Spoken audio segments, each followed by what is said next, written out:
लेकिन आप अपने जो है जान कर भी परवाह नहीं करके पार्टी के लिए रात दिन आप लोग सब मेहनत करें। मैं आप तमाम सब लोगों को मुबारकबाद देता हूँ। 15 दिन से जो है काफ़ी अच्छे माहौल नामपल्ली में बनाए।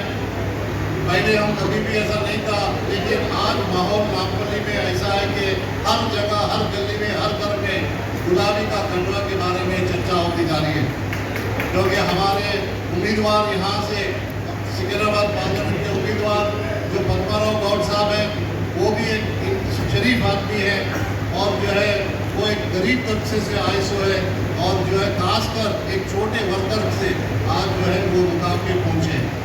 वो उनको मालूम है कि आपकी क्या तकलीफ है।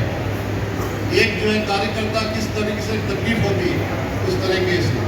और मैं जनाब आनंद कुमार गौड़ साहब को खासकर उनको मुबारकबाद देता हूँ, क्योंकि उनको एक्सपीरियंस है। तकरीबन 4-5 इलेक्शंस उन्होंने लड़ा और एक सिस्टमेटिक तरीके से जो है काम करते जा रहे हैं। और आनंद साहब, आप किसी का दिल नहीं दुखाए, लेकिन आप दिल जीते। आपका काम से आप दिल जीते। लोग जो है आपको तारीफ किए और सिर्फ एक दिन अपने को बाकी रहा।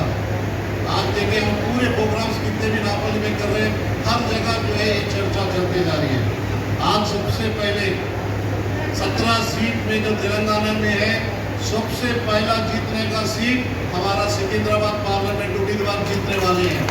ये मैंने कह रहा हूँ, पूरे जितने भी सर्वे हैं, हर सर्वे में जो यही बता रहे कि पद्माराव गौड़ साहब और कार का जो है हमारा निशान सबसे पहले जीतने वाला उम्मीदवार है। तो आप तमाम लोगों से मैं गुजारिश करता हूँ कि क्योंकि परसों के मीटिंग में भी मैं जिक्र करा, थोड़े लोग अभी भी बूथ के नामा नहीं दिए। जितने लोग डिवीजन प्रेसिडेंट्स हैं, खासकर डिवीजन प्रेसिडेंटों से मैं अपील करता हूं कि आज शाम तक, क्योंकि अभी टाइम नहीं है हमारे पास, आज शाम